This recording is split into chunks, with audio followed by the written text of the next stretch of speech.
ఓవైపున జగన్మోహన్ రెడ్డి ముఖ్యమంత్రి హోదాలో ఉన్నారు. టీవీ9కి ఇంటర్వ్యూ ఇచ్చారు. ఇంకో పక్కన మాజీ ముఖ్యమంత్రి చంద్రబాబు నాయుడు ఏబిఎన్ రాధాకృష్ణ గారితో ఇంటర్వ్యూ ఇచ్చారు. సరే, రేటింగులు ఇవన్నీ కూడా గురువారం నాటికి వస్తాయి. అది టోటల్ అన్ని ప్రోగ్రాములు వస్తుంటాయి.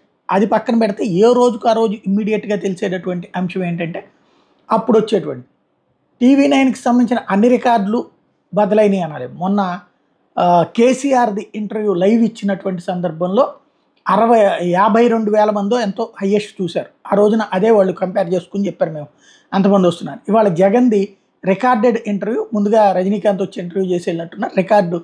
రికార్డెడ్ ఇంటర్వ్యూకి వచ్చేటప్పటికి ఏకంగా 63,000 వాచింగ్ నమోదైంది. అలాగే టీవీ9కి సంబంధించి డైరెక్ట్ అంటే అక్కడ విడిగా ఒక లింక్ ఇచ్చారు. డైరెక్ట్ లింక్ ఇస్తే అది వచ్చేటప్పటికి 23,000 నమోదైంది. అంటే ఏకంగా ఓ పక్కన 63,000, 23,000 దాదాపుగా అంతమంది చూశారు. అదే సందర్భంలో రాధాకృష్ణ గారి డిబేట్కి సంబంధించి ఏదైతే చంద్రబాబు గారితో డిబేట్ ఏబిఎన్ రాధాకృష్ణ బిగ్ డిబేట్కి సంబంధించి చంద్రబాబు గారిది ఓ పక్కన 21,000 మంది, ఇంకో పక్కన 7,000 మంది.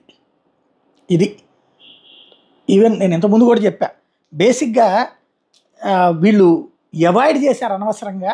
తెలుగుదేశం వాళ్ళు టీవీ9 వాళ్ళని బ్యాన్ చేయలేదు, వీళ్ళే టీవీ9 బ్యాన్ చేశారు. ఎన్టీవీ వాళ్ళు వీళ్ళని బ్యాన్ చేయలేదు, వీళ్ళే ఎన్టీవీని బ్యాన్ చేశారు. ఇప్పుడు టాప్ రేటింగ్లో 3 ఎవరున్నారా అంటే టీవీ9, ఎన్టీవీ, తర్వాత సాక్షి ఉంది. ఆ తర్వాత స్థానాల్లో టీవీ5, ఏబిఎన్, ఇవన్నీ ఎక్కడో, ఏబిఎన్ ఆ తర్వాత ఎక్కడో ఉంది. బట్ ఇప్పుడు ఈ టైంలో సహజంగా వైసీపీ వాళ్ళు ట్రోల్ చేసుకుంటారు కదా, మాది ఎట్లుందో చూడండి, చంద్రబాబు పరిస్థితి ఏంటో చూడండి అని, అదే నడుస్తుంది.